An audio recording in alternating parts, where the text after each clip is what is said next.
So good morning and welcome to the Center for Spiritual Living Space Coast. My name is Reverend Dr. Ron Fox, and I welcome everybody that's on the call this morning or whenever you're watching it. And if there's anybody who's going to be watching that's never been to a Center for Spiritual Living before, we believe there's one God, many paths to that God, and we're here to love, honor, and support you no matter what your divine path is.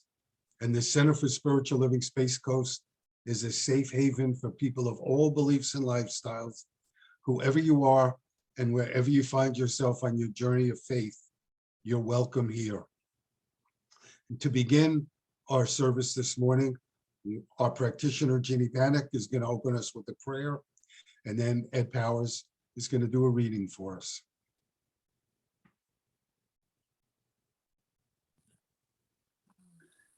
Let us just come together this moment, in this space, this time, and know that all is well. All is well with my soul. All is well. So we know that there is only one source, one freedom, one truth that is forever and ever moving through each one, moving us to a greater understanding of this source, a greater understanding of who we are, a greater understanding of our truth. And within that truth, there is always the freedom of God, forever and ever expanding in this now moment into the next expression of life. And we joyfully join in. We joyfully move in that beauty, in that love, in that freedom, in that truth, and in that oneness, where all is recognized as the glory of God being revealed in unique and interesting ways. And I am grateful for this opportunity to express and to experience the truth of who I am and to see the truth of who each one is and embrace that truth and bring it into my life and to know it as good and very good. And I'm grateful for the Center for Spiritual Living Space Coast. I am grateful for all of the people that attend, all the people who watch the video. I am grateful for the community. I am grateful for Dr. Reverend Ron Fox and for his message this morning that brings us into a state of understanding, of further understanding of our truth, a further understanding of our freedom, of our ease in this space of God's love. And so I just release this, and I release it into the great I am that always says yes. And please say with me, and so it is. So it is. I am going to read something that somebody else wrote, Bernard Gunther. The title is Responsibility.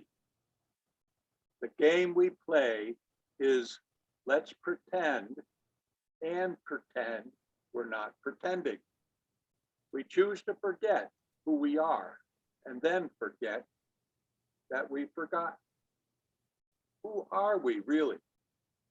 The center that watches and runs the show, that can choose which way it will go. The I am consciousness, that powerful, loving, perfect reflection of the cosmos. But in our attempt to cope with early situations, we chose or were hypnotized into a passive position.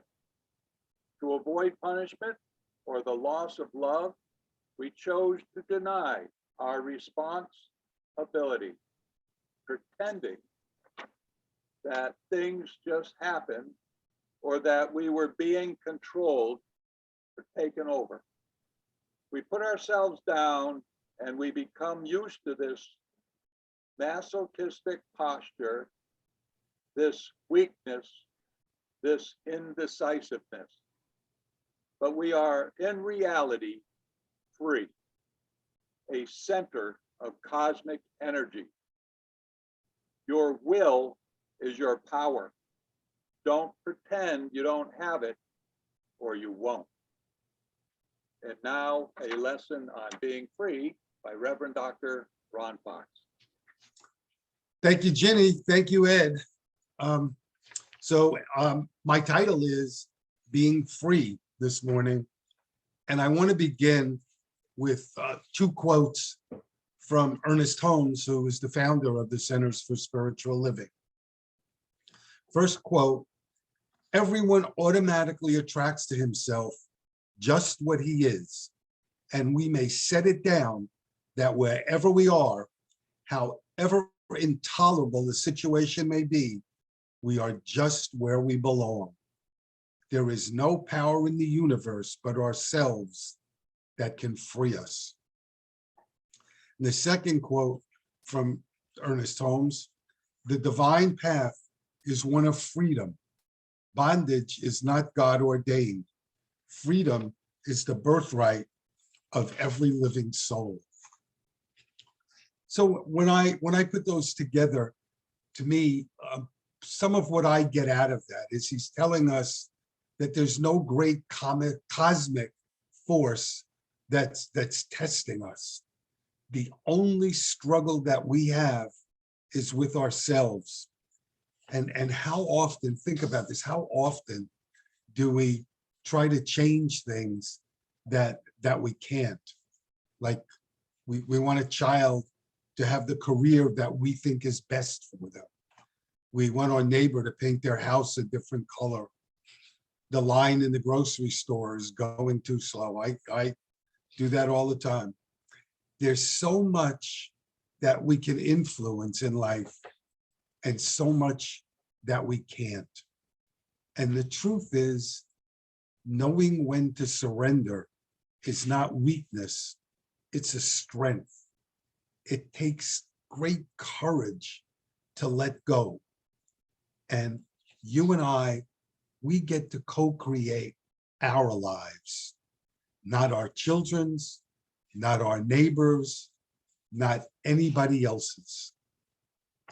And I know, it's easy to give a talk on this, but I also know that surrendering is difficult. And so why do we hold on? I think one reason we hold on so much is out of fear. It's easier to keep grabbing the known than it is to grab the unknown. And so fear on some level stops us from living our life. And the more we let fear stop us, the less joy and the less excitement we have in life. One of the things when I do a message that always really touches me is when we can look at different religions, different philosophies, and they all seem to come together with the same belief, different words, but the same basic belief. And I think this morning is one of them. So Carolyn Mays is Catholic. And let me tell you what she says about surrendering. She said it's the ultimate test of the human experience, that when we surrender to God, we enter into a state of consciousness where we engage fully in life, and that our faith can move us beyond fear, and that we live in the present moment. When we live in the present moment, we release all expectations of what the outcome will be. Let me give you another reason for surrendering, and it's one, frankly, that I had never thought of it in these terms, precisely these terms before. So why surrender? Well, we've all heard, I'm sure we've all heard the expression, what you resist persists. What you resist persists. Why? Why is that true? Because that's what we're putting our attention on. And what we put our attention on is what we attract into our life. It's just that simple. In a speech during World War II, King George quoted M. Louise Haskin. And here's what he said. Here's what she said. I said to the man who stood at the gate of the year, give me a light that I might tread safely into the unknown. And he said unto me, go out into the darkness and put your hand into the hand of God. It shall be unto you better than life and safer than a known way. So here's the question. Are you ready to let go of the safety of the known and to be receptive to your own creative genius? Lama Surya Das is a Buddhist teacher. And I was reading something by him this week where he did a grape chewing meditation. And some of you may remember, we did this a while back. I asked everybody to bring a grape to the service, and we did it. And I'm not going to do it now, but the idea behind it is to take a look at the grape, see it, see the color, and then chew it. And as we chew it, just focus on the grape, the texture. Are there seeds or is it seedless? What is the taste? And keep doing that. And what Surya Das says is that's the approach we have to have with the same awareness in our life, the same focus that we put on the grape. Can we do it? Can we mindfully approach our lives day in and day out? Wayne Muller, another spiritual writer, a minister and a counselor, writes in one of his books, he said, for Jesus, the beginning gifts of heaven were happiness, peace, contentment, ease, joy. He said, they're the gifts of being mindful. Think about that again. Happiness, peace, contentment, ease, and joy. We experience them, Wayne Muller is saying, when we're being mindful. And he said, everything that's promised about heaven is right here, right now, in the small blessings that we receive. Small things like a good word, a kind touch, a loving glance, a moment of tender understanding. And he said, when you think of heaven, look for what's small, not for what's dramatic or gigantic. Think of things like a sip of wine, a piece of bread, a quiet prayer. That spiritual practice teaches us to look at our true wealth in the here and now. As Teresa of Avila said, all the way to heaven is heaven. Think about that. Small sentence, but it says a lot. All the way to heaven is heaven. So, some of us might ask deep life questions like, why must my life change? What will my new life look like? What are my dreams for the future? What do I hope to become? How will I find and create the life that I want? And the answer to all of those questions is really one answer. And the answer is found in how we live every day. What kind of days do you want to have? If you think about it, what's a wonderful day for you? See, our lives are made up day by day by day. And it's like the psalmist said, this is a day that the Lord has made. Let us rejoice and be glad in it. Stephanie Dowick is, I forgot now if she's Australian or from New Zealand, and she too is a spiritual writer. And she said, so if somebody came to you and said to you, do you think your life should be perfect? She said, most of us would say no. We don't have the expectation that our life is going to be perfect. And yet we often get angry and frustrated when something minor goes wrong, or things don't turn out the way we wanted them to be. And she said, instead of looking like that, she said, think of life as a series of imperfect facts. Think about that. Think of life as a series of imperfect facts, and know that sometimes when things turn out to be apparently wrong, quote, apparently wrong, they're actually favors in disguise. Rabbi Harold Kushner writes about the Jewish holiday of Yom Kippur. And he said, that's a day of atonement. And it's the most solemn day in the Jewish year, a day when people speak of their hopes for the next year and to acknowledge their deepest fear. And he said there's one psalm that they repeat for 40 days before Yom Kippur and for 10 days after. And here's the psalm. The Lord is my light and salvation. Whom should I fear? The Lord is the strength of my life. Of what shall I be afraid? Though a host encamp against me, my heart will have no fear.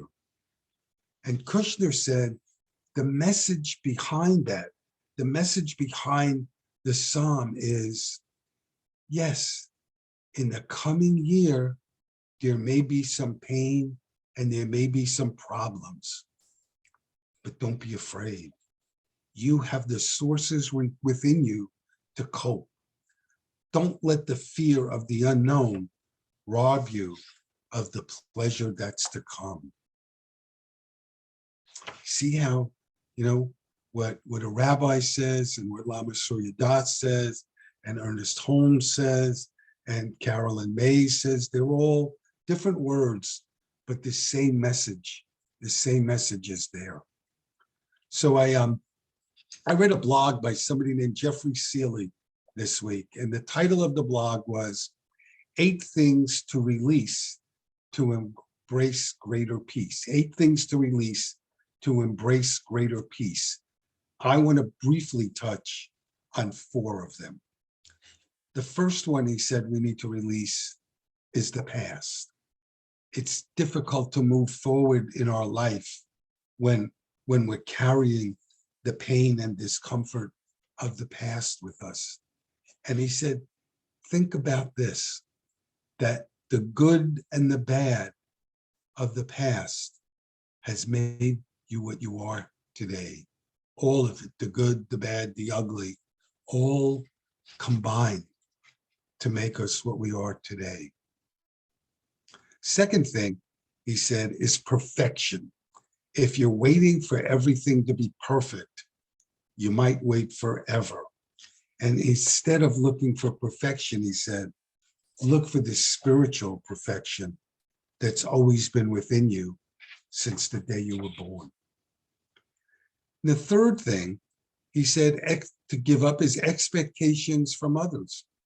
We can't leave our happiness and our peace up to another person. We'll never find it if we try to fulfill others' dreams for us. We'll never grow into who we were meant to be. And lastly, he said, seeing yourself as separate. Don't look at what separates us.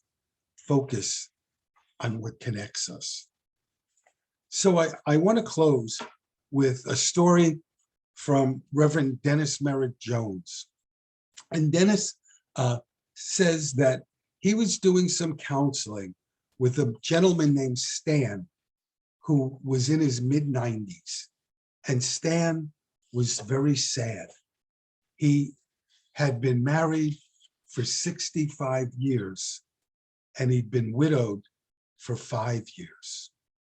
And he wanted to settle down again. He wanted to find love again. And he was able, Dennis said he was able to get dates.